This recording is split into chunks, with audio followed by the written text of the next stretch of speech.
America's big cities are facing major problems. From sky-high interest rates to the reluctance of employees to return to their office. The impact of higher rates and the banking stress is hurting smaller businesses across the country. Many of which can be summed up by a controversial new phrase, the urban doom loop. The environment is certainly shifting on Main Street, and it's weighing on optimism. Losses at the bank level, right? There's going to be losses at the investors level, and I think for the cities, right, they're going to have this potential, this urban doom loop.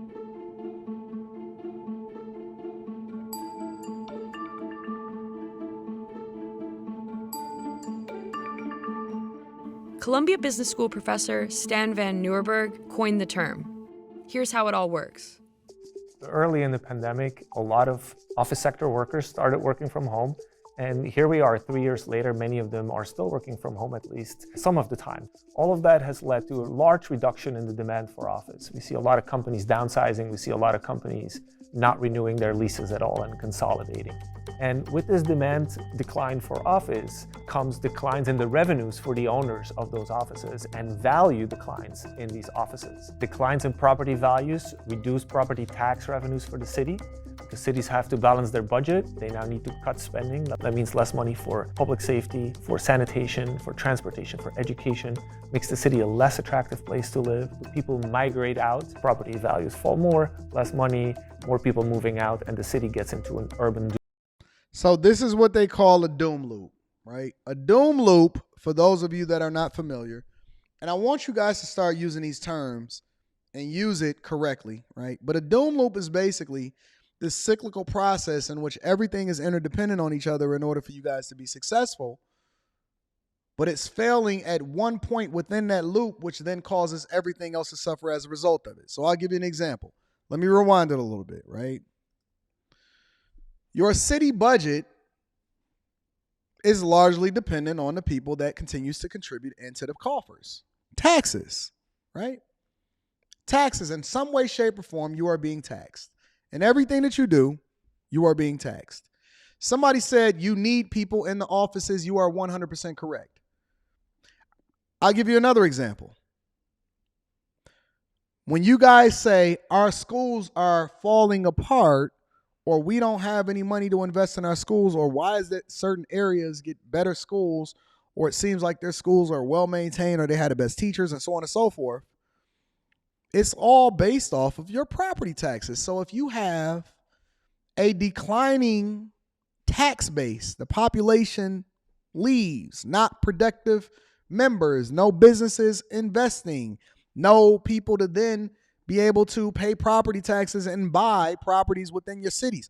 When we have these conversations about gentrification, it benefits no one for the city or that particular area or neighborhood to continue to be depressed. Well, why would they want that depressed? Why would the city want to own land? The city benefits zero by owning land, having a land bank, right? The city benefits zero by owning property. Well, real estate is supposed to be the game. Well, they don't benefit from it because the city's goal is to actually get the property taxes that you pay as a result of owning the land. When they can make it enticing, when they can make it affordable, when you see these sports teams come into these spaces and they say, well, we're going to give tax incentives for you to move your business down here, or we're going to give tax incentives for you to build this stadium, or we're going to give you tax incentives for you to be able to move these many employees down here. The city actually understands the cost-benefit analysis of having spent that money in future tax revenue in order to get people to join and be a part of this environment and this culture. Why? Because they will then come out ahead and it makes it more enticing for other people to want to be around it. I'll give you an example. The first stadium that was down here was Joe Louis Arena in Detroit, right?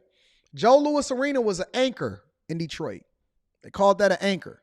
And the reason they call it an anchor is that it was the incentive for them to get Comerica Park built, because they had to prove that people were willing to come into the city in order to spend money and support the team. And it really helped that they called it Hockey Town, and that Detroit, actually the Red Wings, was dominating. They was dominating in the 80s. They was dominating in the 90s. Steve Yzerman, all of those guys, right?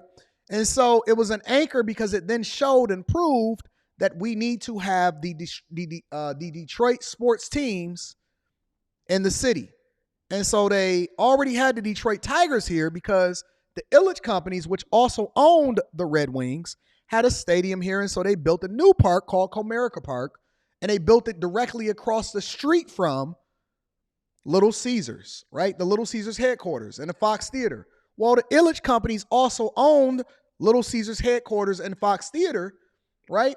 And so as a result, they got the incentives, they got the sponsorships, and then they built that there. And so they had two major sports teams still within city limits. Meanwhile, the Pistons was out in Auburn Hills and the Lions was over there in Pontiac. Well, they then incentivized the Detroit Lions to come down into the city and then build Ford Field, which then generated even more revenue.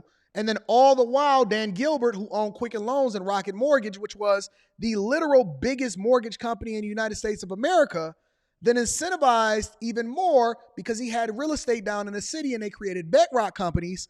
And then what happened was they moved all of their employees and all of their headquarters, and then they incentivized people to live, work, and play all in the same place. So then that's when you start seeing roads being built. Things was a little bit cheaper. They was able to acquire a lot of real estate. They was able to get a lot of buildings up.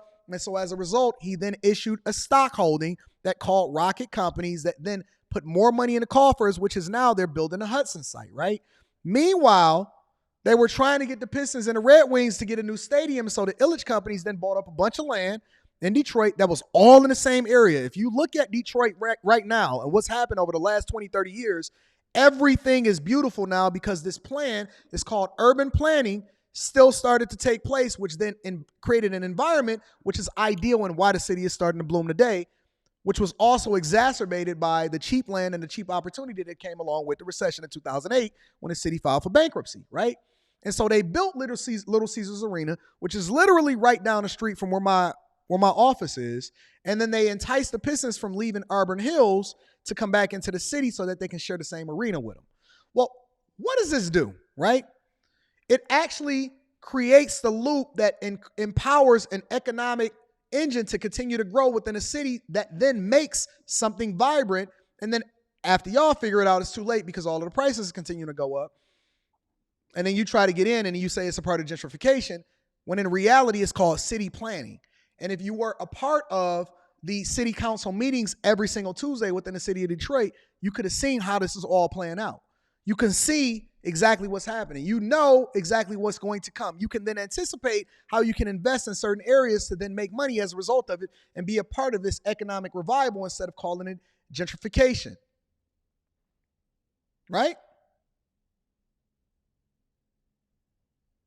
But when you have a city that is dying based off of bad public policy and not having great city planning, what happens is what you see starting to happen in Oakland, California. Oakland, California is turning into what Detroit turned into in 2008. Oakland, California, LA, all these places, they're largely putting off the possibility of starting to get more and better policies to then take care of some of the things that they're having problems with, and they're foregoing it. But when you don't solve for it, what happens is you start to create a doom loop. And so they're literally pushing the problem off by saying that, well, look at Silicon Valley. Look at what Apple built. Look at what's going on in Mountain View, California, right? But if you go and visit it, you can already see what is happening and how it's turning into what our city turned into all throughout the 90s and then absolutely went down the drain in 2008. And how getting new leadership then changed the trajectory of the city, which is allowing for it to grow and that economic engine to continue to do what it do, right? Which is one of the reasons why I'm spending the majority of my time and my money investing in the Midwest. It's the same thing that's happening down in Miami. It's the same thing that's happening over in Chicago. It's the same thing that's happening over in some of the cities over on the East Coast, right?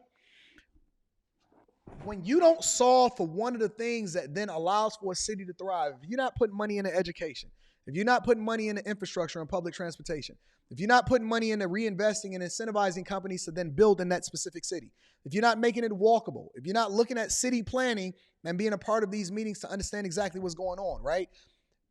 If you're not incentivizing large retailers and they're not starting to look at your city, and we just had the Gucci store celebrate its 1-year anniversary. I was at the party in the event.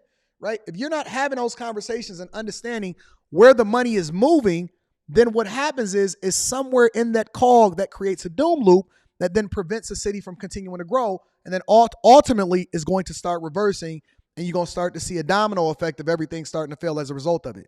One of the things that I'll also credit the city with doing is incentivizing people to come back into the office. Every day that I drive into the city, I see more and more people commuting into the office, which then incentivizes people to spend money outside of their homes. More people you have outside, more people you have hybrid working, the more people that you make it easier for them to live, work, and play in the same area, the greater the economic engine is that continues to run the city and help it grow. We are all interdependent on each other in order for something to become successful. Let's continue.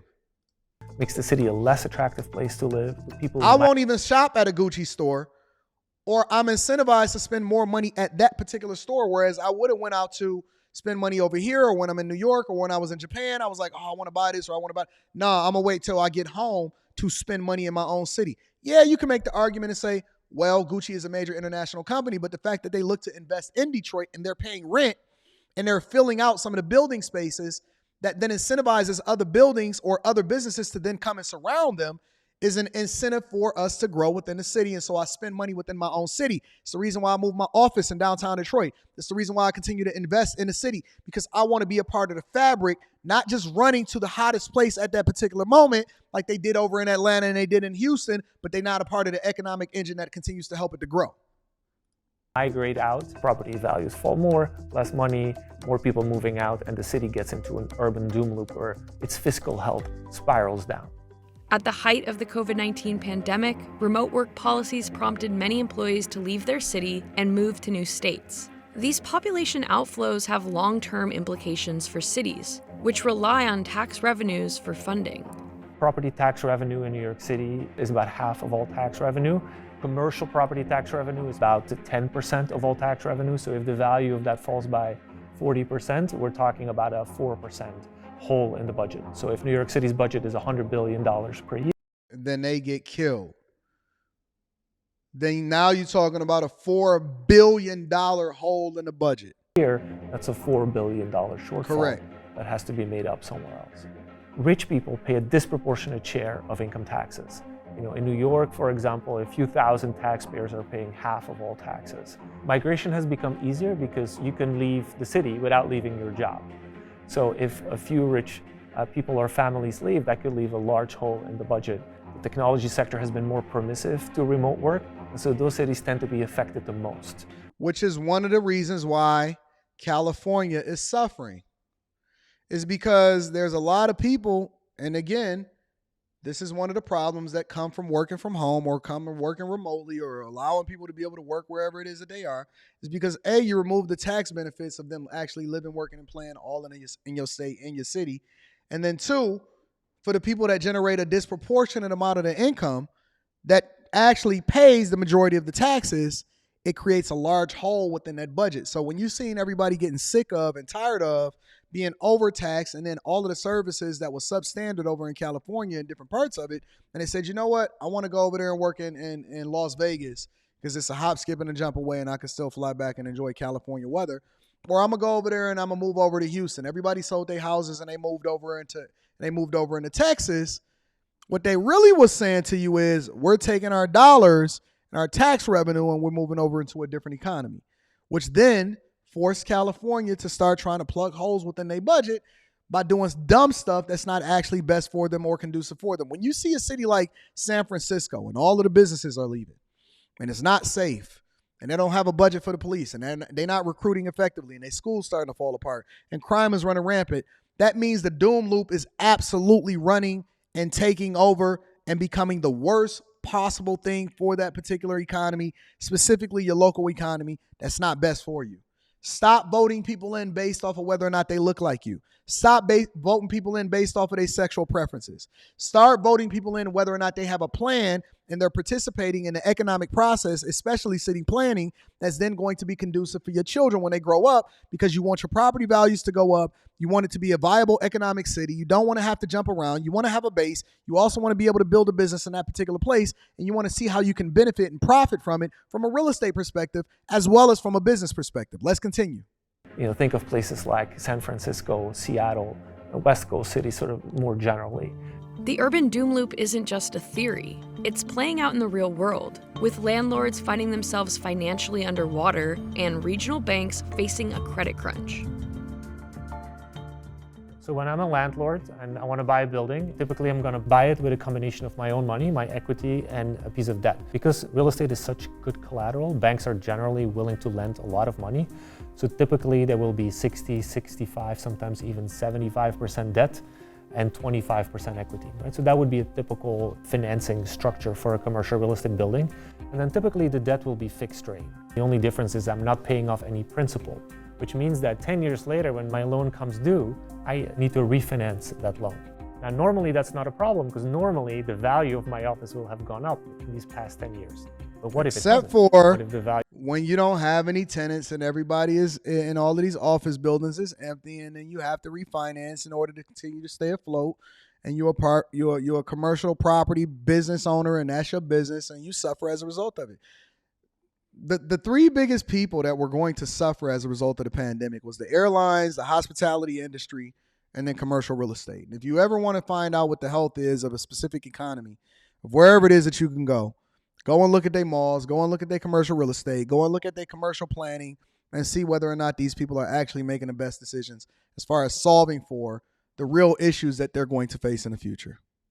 Real talk. Be very, very careful.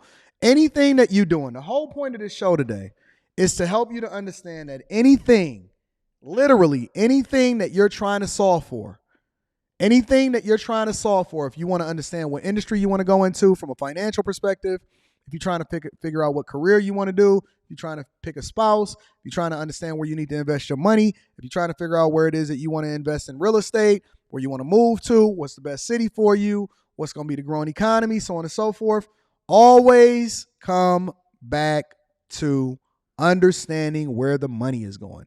If you can solve for that, if you can figure that out, if you can learn and understand exactly how the money is going to be spread around and who's spending the money and where it comes from, which is one of the reasons why we're so hard on, for example, the mayor over there in Dothan in Illinois, is because she's using it as her own personal piggy bank, which is just largely going to have to drive the city itself into further disrepair. And discourse is going to happen in order for y'all to actually find the people that's best for what's best for the community. It's not about her marketing herself. It's about what is best for the people. Because what's best for you ultimately is what's best for me, because we all benefit when we all win. Understand where the money coming. If you're trying to understand where the war, why we have war or what's happening over there, where's the defense budget going? How much money are they allocating over here? Why is businesses growing over there? What type of businesses is thriving? Why brick and mortar stores is not making sense? E-commerce, where are these people putting up you need to understand where the money is going. Everything comes back down to the money. War, politics, relationships, business, professions, so on and so forth, curriculum, school, activity. Everything is always going to come back to the money. Just remember that. Whenever you're trying to understand what's going on in your relationship, they say most people break up over money. That's not true. Most people break up because of a lack of understanding as to how money works and how it's going to affect their relationship.